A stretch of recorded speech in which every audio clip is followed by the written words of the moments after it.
हे guys, welcome back. ये topic हमारा last में रह गया था, तो आज हम स्टार्ट करने जा रहे हैं जो modern techniques of inventory control की थी। तो पहली थी हमारी ABC एनालिसिस टेक्निक, जिसको हम पूरा ये भी बोल सकते हैं ABC techniques. It's always best control analysis technique. In this technique the material is categorized into 3 categories. इस टेक्निक में क्या किया गया है, जो हमारे पास मटेरियल होगा उसको 3 कैटेगरीज में डिवाइड किया गया है। ए इज़ जिनकी कंजम्पशन कॉस्ट बहुत ज़्यादा हाई होती है। बी कैटेगरी होती है जिनकी कंजम्पशन कॉस्ट बहुत एवरेज होती है। और सी कैटेगरी जिनकी कंजम्पशन कॉस्ट वेरी लो होती है या फिर चीपर होती है। अब पढ़ते हैं हम features of ABC technique.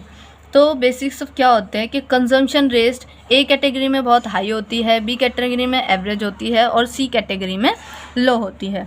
Control कैसा होता है कि ए कैटेगरी में बहुत ही रिस्ट्रिक्ट होता है, बहुत ज़्यादा कंट्रोल होता है, और इसमें मॉडरेट कंट्रोल होता है and there is no control restriction in category C. Purchase order कैसा होता है कि ए कैटेगरी में परचेज ऑर्डर लार्ज क्वांटिटी मतलब बहुत ही बड़ा दिया जाता है, और इसमें जो है बहुत ही नॉर्मल होता है, और purchase order is given at once. मतलब ये सी कैटेगरी के गुड्स कंजम्पशन कॉस्ट इतनी कम होती है कि उनका परचेज सिर्फ और सिर्फ एक ही किया जाता है।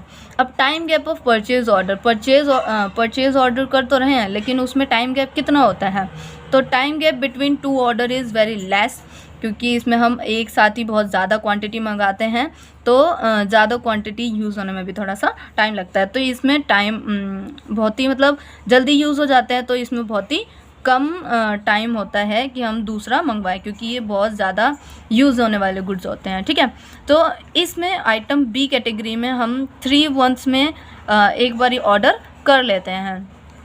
और आइटम सी कैटेगरी में क्या होता है कि order is given once in 6 months और अ ईयर, क्योंकि इनका मतलब ये थोड़े से लो कंजम्पशन वाले गुड्स होते हैं, तो इनका ऑर्डर जो है वो 6 महीने या फिर 1 साल में दिया जाता है। सो पीरियड ऑफ रिव्यू मतलब इनका चेक करने का टाइम पीरियड क्या होता है। Period of review is normally 15 to 1 month. इनको थोड़ा सा जल्दी टाइम में हम चेक करते रहते हैं कि स्टॉक आउट तो नहीं हो रहा है या कोई गुड्स ख़राब तो नहीं हो गया है, तो इसका रिव्यू करने का नॉर्मली 15 to 1 मंथ का टाइम होता है, 15 days to 1 मंथ। इसका पीरियड ऑफ रिव्यू क्या होता है कि इनका रिव्यू नॉर्मली आफ्टर 3 मंथ्स में किया जाता है for A B category of goods. और आइटम सी कैटेगरी क्या होता है कि review is done only once in a year, 1 साल में एक ही बार उनके गुड्स का रिव्यू किया जाता है। सो अब आते हैं हम advantages of ABC analysis technique. ये ABC एनालिसिस टेक्निक्स की एडवांटेजेस क्या होती हैं। Selection of proper controlling technique, एक प्रॉपर कंट्रोल टेक्निक होती है। रिडक्शन इन इन्वेस्टमेंट में रिडक्शन होती है। लेस इंस्पेक्शन कॉस्ट आती है इसमें, और रिडक्शन इन स्टोरेज कॉस्ट भी इसकी कम हो जाती है। It is also a scientific technique also. So आगे है हमारे limitation of ABC analysis. ABC analysis की टेक्निक्स के लिमिटेशंस क्या होती हैं। नॉट एन ऑटोमेटिक सिस्टम, ये एक ऑटोमेटिक सिस्टम नहीं है। Success demands on effective utilisation, success जो डिपेंड्स करती है वो इफ़ेक्टिव यूटिलाइजेशन से करती है। Consider only value of material not their utility, ये क्या करती है कि जो मटेरियल की वैल्यू है सिर्फ और सिर्फ उसको कंसीडर करती है, ना कि उसकी यूटिलिटी को। सो अब हमारी सेकेंड टेक्निक आती है, that is VED analysis technique. VED analysis techniques क्या होती है। This technique is basically use to maintain control over stores and spare parts. ये टेक्निक्स किस लिए यूज़ करी जाती है। Maintain control over stores and spare part tools को मेंटेन करने के लिए और यूज़ करने के लिए यूज़ करी जाती हैं। In order to run production process smoothly, organisation have to invest in different stores and spare parts. एक प्रोडक्शन प्रोसेस को स्मूथली रन करने के लिए ऑर्गेनाइजेशन को बहुत सारे स्पेयर पार्ट्स और स्टोर पार्ट्स में डिफरेंट इन्वेस्ट करना होता है। So the controller must manage all parts in such a way that investment incurred in these parts could be minimized and process runs smoothly. तो जो कंट्रोलर होता है उसको ऐसे सारे पार्ट्स को मैनेज करना होता है कि उसका इन्वेस्टमेंट भी जो है मिनिमाइज मतलब कम हो सके, ज़्यादा इन्वेस्टमेंट ना करना पड़े उसको, और प्रोडक्शन प्रोसेस भी उसका स्मूथली चलता रहे। For having such management, we have to classify these tools and spare parts on the basis of requirement.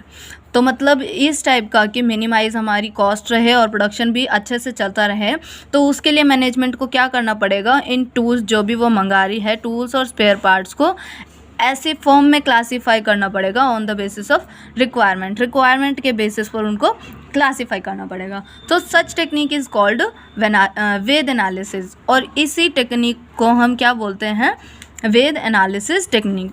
Veda is vital, essential and desirable. Vital must required, जो प्रोडक्शन उसके बिना हो ही नहीं सकता। एसेंशियल कि हाँ करना होगा, और डिज़ायरेबल जिससे कोई इफेक्ट नहीं पड़ता है। आगे हम आते हैं, that is vital. It includes such spare parts, जो वो कौन से स्पेयर पार्ट्स को इंक्लूड करता है वाइटल में, जैसे कि most required for smooth production, बहुत ज़्यादा रिक्वायर्ड होता है जो प्रोडक्शन को करने के लिए। Can cause stoppage of production, अगर ये वाइटल जो हमारे पास होते हैं अगर वो हमारे पास अवेलेबल ना हो तो can cause stoppage of production हमारा रुक भी सकता है। This stock category is required maximum, जो ये वाली स्टॉक की कैटेगरी होती है वो बहुत ज़्यादा मैक्सिमम क्वांटिटी में रिक्वायर्ड होती है। दिस रिक्वायर्स हैवी इन्वेस्टमेंट, अब ज़्यादा हमें चाहिए तो हैवी इन्वेस्टमेंट भी चाहिए होगी। So this strict control is required, जब हमें ज़्यादा चाहिए होगी, ज़्यादा इन्वेस्टमेंट लगी होगी तो उस पर स्ट्रिक्ट कंट्रोल भी तो रखना पड़ेगा ना।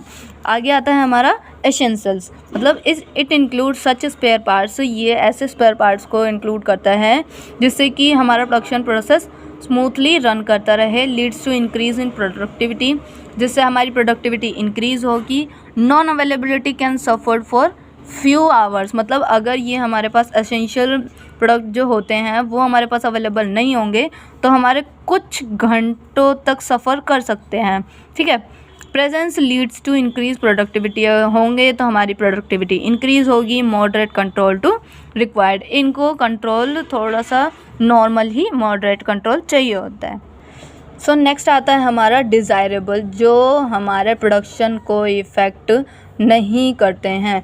ऐसे प्रोडक्ट, ऐसे स्पेयर पार्ट्स जो हमारे प्रोडक्शन प्रोसेस को इफ़ेक्ट बिल्कुल नहीं करते हैं और उनकी प्रेजेंस इंक्रीज, मतलब प्रोडक्शन प्रोसेस को हार्म नहीं करेंगे बट उनके प्रेजेंस हमारी प्रोडक्टिविटी को इंक्रीज़ कर सकती है।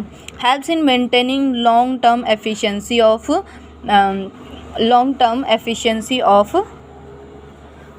helps in maintaining long term efficiency of machines and tools। उसके बाद reduce small losses।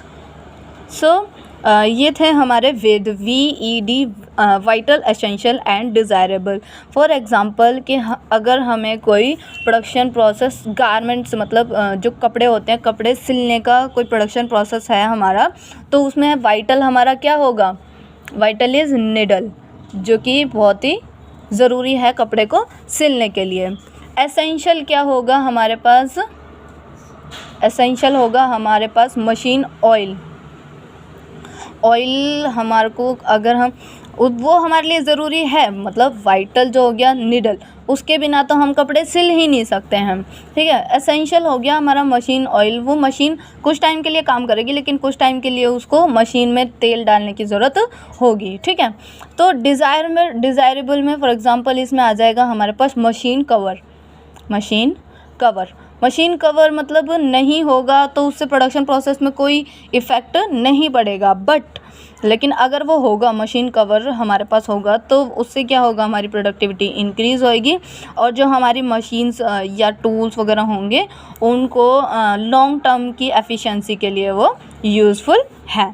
सो आगे चलते हैं। VED is most required system for capital incentive business units. So VED क्या है, एक मतलब बहुत ही मोस्ट रिक्वायर्ड सिस्टम है जो कि कैपिटल इंटेंसिव्स होते हैं business. So units are divided according to their usefulness. जो यूनिट्स हैं वो according to the usefulness are divided. जैसे कि हमने बांटा सबको VED, वाइटल, एसेंशियल और डिज़ायरेबल। सो नेक्स्ट आते हैं हम अपनी थर्ड टेक्निक पर, जो कि है इन्वेंट्री टर्नओवर रेशो।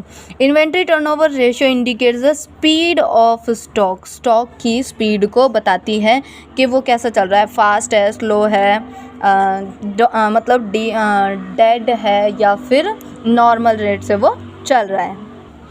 सो ये क्या होता है, it helps to get the knowledge about consumption rate. इससे हमें क्या भी पता चलता है कि हमारा कंजम्पशन रेट क्या है मटेरियल का।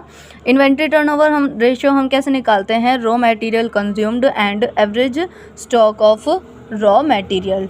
ठीक है, तो अगर हाई इन्वेंट्री टर्नओवर रेशियो क्या बताएगा, हमारा हाई कंजम्पशन रेट है। अगर लो इन्वेंट्री टर्नओवर रेशियो है तो उससे हमें क्या पता चलेगा कि वो उसका लो कंजम्पशन रेट है। ठीक है, inventory turnover should be calculated separately from for different units. अलग अलग यूनिट्स के लिए हमें इन्वेंट्री टर्नओवर रेशियो अलग अलग फाइंड आउट करनी पड़ेगी। So units can be categorised in FNSD, fast moving goods, normal moving goods, slow moving, और D, डेड और dormant goods.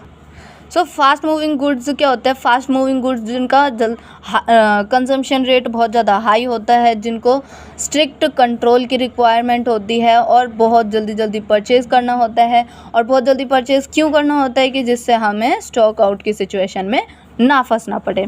So normal moving goods कौन से होते हैं, नॉर्मल जिनकी टर्नओवर रेशियो नॉर्मल होती है, मतलब उनका कंजम्पशन रेट नॉर्मल होता है। और नॉर्मल कंजम्पशन रेट कम होगा तो उनको कंट्रोल भी नॉर्मल चाहिए। Purchase according to future demand, और अगर हम गुड्स परचेज़ कर रहे हैं तो इनको हम फ्यूचर डिमांड के बेसिस पर करेंगे purchase. It helps in minimise the surplus stock, मतलब इससे क्या भी होगा कि अगर हम फ्यूचर डिमांड के अकॉर्डिंग परचेज़ करेंगे तो हमारे पास एक्सेस स्टॉक भी नहीं पड़ा रहेगा, इससे हम मिनिमाइज़ कर लेंगे। स्लो मूविंग क्या होता है, स्लो मूविंग जिनका कंजम्पशन रेट हमारा बिल्कुल लो होता है, should not store in excess, हमें इसको एक्सेस में ज़्यादा स्टोर करके नहीं रखना चाहिए। एंड लेस परचेज, इसको कम परचेज करते हैं। डेड और डोरमेंट क्या होता है, इट इंक्लूड्स डोरमेंट और obsolete units must be abolished. So next आते हैं हमारे, अगर हमारा कंजम्पशन रेट बहुत ही लो हो जाए तो उससे फर्म को लॉस होगा, तो उसको हम कैसे प्रिवेंट कर सकते हैं। तो remedies to prevent loss to the firms due to low consumption कैसे कर सकते हैं, पीरियडिकली टर्नओवर रेशियो निकाल कर, सूटेबल इंफॉर्मेशन सिस्टम बना करके, और quick sale of absolute units का, जो मतलब यूनिट्स होती हैं उनको बिल्कुल ही क्विक सेल करके। So material turnover ratio are helpful in knowing what type और quantity of material should be purchase. Material turnover ratio हमें क्या बताती है कि ये हमें कौन से टाइप का मटेरियल और कितनी क्वांटिटी हमें परचेज करना चाहिए। थैंक यू, बाय बाय, मिलते हैं नेक्स्ट वीडियो में।